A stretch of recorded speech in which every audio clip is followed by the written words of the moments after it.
कानूनों पर सियासी संग्राम जारी है। जयपुर में आज कांग्रेस किसान अधिकार दिवस मना रही है। सिविल लाइंस फाटक पर कांग्रेस के नेता प्रदर्शन कर रहे हैं। उस बीच गोविंद सिंह डोटासरा क्या कुछ कह रहे हैं, अभी सुनिए।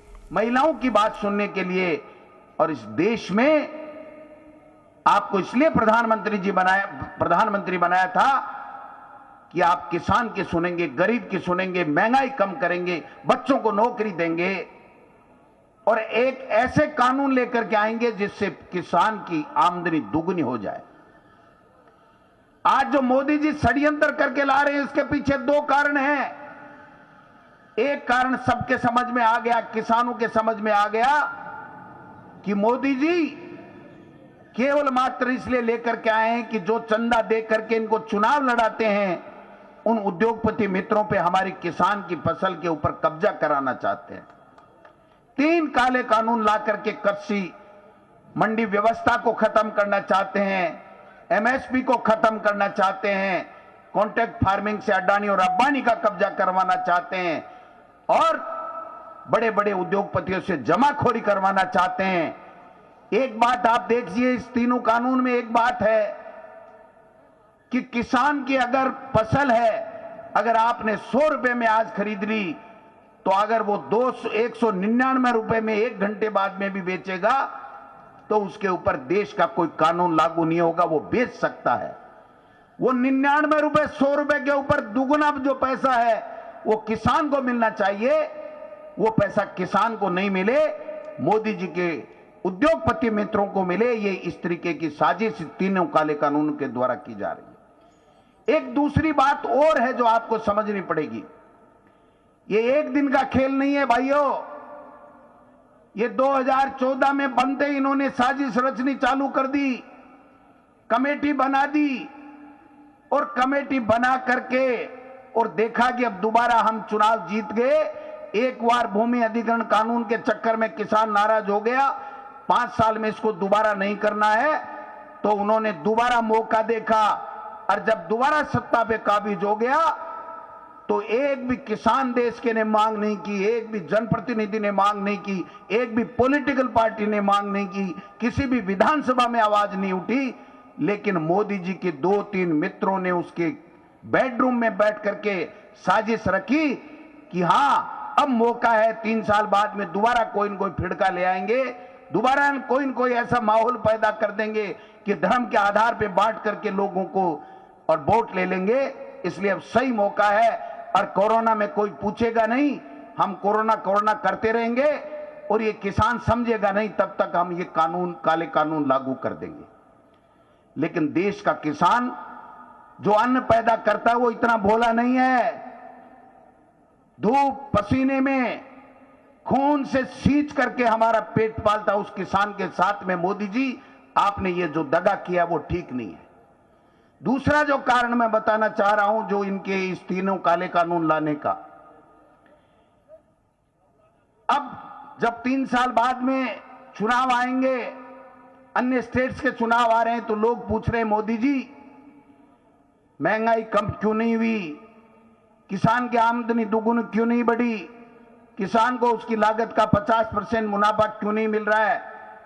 तो मोदी जी कहेंगे, आने वाले समय में ये कहने वाले हैं, भूमिका तैयार कर रहे हैं कि देखिए मैं तो किसान की आमदनी को दुगुना करना चाहता था, किसान के बेटों को निहाल करना चाहता था, उनके यहां पर लक्ष्मी की वर्षा घरों में कराना चाहता था, लेकिन इस कांग्रेस पार्टी ने किसान को बरगला दिया और तीनों जो कानून है ये लाने नहीं दिए।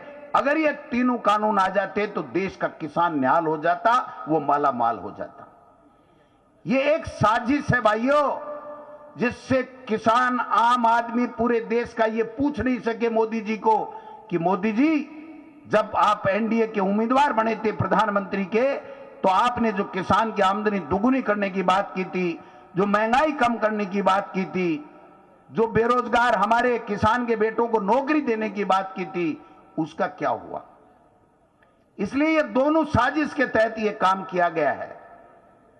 आज हमारे तमाम कांग्रेस के कार्यकर्ता, नेता,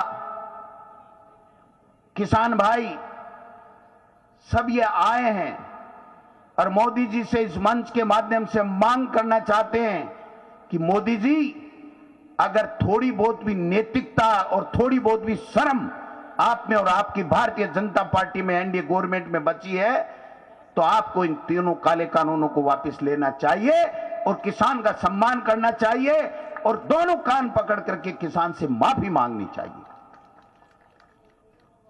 आप बताइए, कहां गई नौकरियां? कोई रेल की भर्ती निकली? कोई केंद्र सरकार के किसी विभाग की कोई भर्ती निकली क्या? आप बताइए।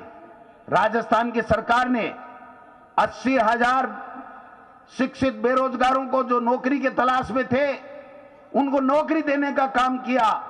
31,000 थर्ड ग्रेड की भर्ती निकाल दी। और मैं धन्यवाद देना चाहूंगा हमारे मुख्यमंत्री जी को कि उन्होंने कल परसों जब हमारी चर्चा चल रही थी तो एक बात कही है कि जितने कोर्ट में युवाओं के जो केसेस है नौकरी देने के लिए, उनके लिए हम एक समिति बनाएंगे और जल्दी से जल्दी उसका फैसला आकर के हमारे किसान के बेटे और बेटियों को नौकरी मिलनी चाहिए। 3 कानून लेकर के आए हमारी सरकार, और वो कानून इसलिए लाए कि ये मोदी जी के उद्योगपति मित्र राजस्थान के किसान को लूट नहीं सकें, उसकी जमीन पे कब्जा नहीं कर सकें, उसकी जमीन में जो पैदावार है उस फसल के ऊपर ये कब्जा नहीं कर सकें, ये जमाखोरी नहीं कर सकें। और इससे आगे बढ़ करके 5 एकड़ तक अगर किसी किसान की जमीन होगी, अगर ऋण लेन या नहीं चुका तो उसको हम लोग नहीं कर पाएंगे, नीलाम नहीं कर पाएंगे, उससे छीन नहीं पाएंगे। ये कांग्रेस पार्टी है। हमारे नेता राहुल गांधी जी पहले ही कह रहे थे कि मोदी जी, ये आ रहा है, कोरोना आ रहा है, आप इसको देख लीजिए। मोदी जी, चाइना कब्जा कर रहा है हिंदुस्तान की जमीन के ऊपर, इसको देख लीजिए। मोदी जी, जीएसटी से पूरा देश की अर्थव्यवस्था बर्बाद हो जाएगी, आप देख लीजिए। लेकिन उनकी कान पे जू नहीं रेंगती। नोटबंदी की वही मोदी जी। कहा था कि अगर 50 दिन में फायदा नहीं हुआ तो मैं चौराहे पर आ जाऊंगा, चाहे जहां फांसी चढ़ा देना। वो चौराहे आए नहीं, और जब दबते हैं तो कहते हैं मैं तो फकीर हूं, चोला उठा के चला जाऊंगा, झोला उठा के चला जाऊंगा।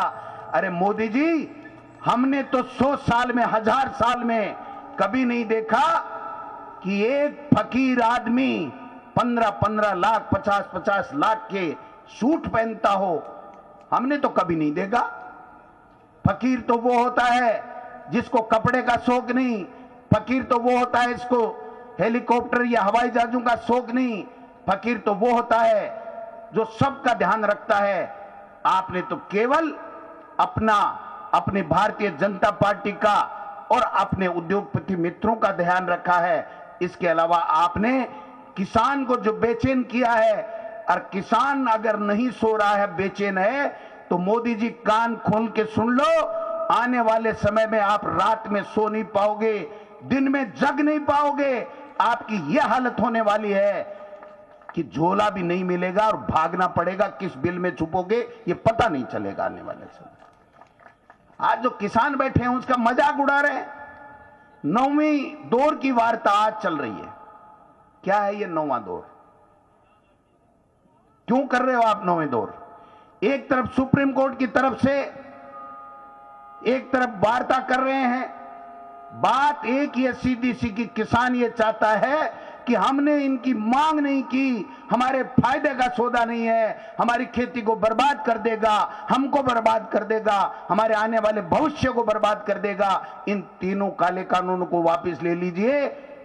ये बात सुनाई नहीं पड़ रही है मोदी जी, ये ध्यान में नहीं पड़ रहा है कि किसान क्या चाह रहा है। तो भाइयों, कमर कसना पड़ेगा, लंबी लड़ाई लड़नी पड़ेगी। और जब राहुल गांधी जी का संदेश आएगा तो राजस्थान के लाखों लाखों किसान इस दिल्ली को घेर ही नहीं लेंगे, इस मोदी सरकार का तख्त पलट देंगे। ये मैं आपसे निवेदन करना चाहता हूं। आज हमारा जो कार्यक्रम है, महामहिम राज्यपाल का घेराव करना है। हमने अधिकारियों को कहा कि आप इजाजत दीजिए, लेकिन इजाजत तो कोई नहीं देता भाई, इजाजत कोई नहीं देता। लेकिन मैं आपसे आग्रह करना चाहूंगा कि कानून व्यवस्था का तो ध्यान रखना हमारी ड्यूटी में है, क्योंकि राजस्थान में हमारी सरकार है। लेकिन जो किसान प्रताड़ित हो रहा है, मोदी सरकार से परेशान हो रहा है, बढ़ती हुई महंगाई से एक देश में पूरा अराजकता का माहौल है। इस माहौल में हम यहां पर या इस मीटिंग के बाद में फाटक की तरफ से राज्य भवन का घेराव करने के लिए कूच करेंगे। लेकिन इस बात का ध्यान रखना है कि कहीं किसी तरह की हम गुस्ताखी नहीं करेंगे। हम किसानों को संबल देना चाहते हैं, किसी तरह की अनैतिक बात नहीं करना चाहते, किसी तरीके की जोर जबरदस्ती नहीं करना चाहते। लेकिन इतना सा निवेदन करना चाहते हैं कि हमारा सिंबॉलिक जो घेराव है, इसको आप अंतिम चेतावनी मोदी जी मान लीजिए।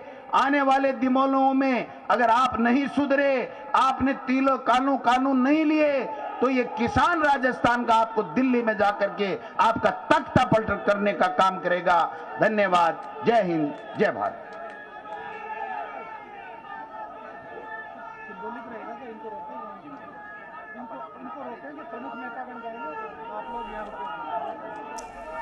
तो आप सुन रहे थे गोविंद सिंह डोटासरा को, जिन्होंने कांग्रेस पार्टी की तरफ से आयोजित इस धरना प्रदर्शन को संबोधित किया और उन्होंने खुले तौर पर केंद्र की सरकार को चुनौती देते हुए कहा कि अगर जल्द से जल्द कानून वापस नहीं लिए जाते हैं तो अब आंदोलन आगे जारी रहेगा और किसान इस बार आर पार की लड़ाई लड़ेंगे और कांग्रेस उनके साथ कंधे से कंधा मिलाकर पूरे देश में ये लड़ाई लड़ेगी।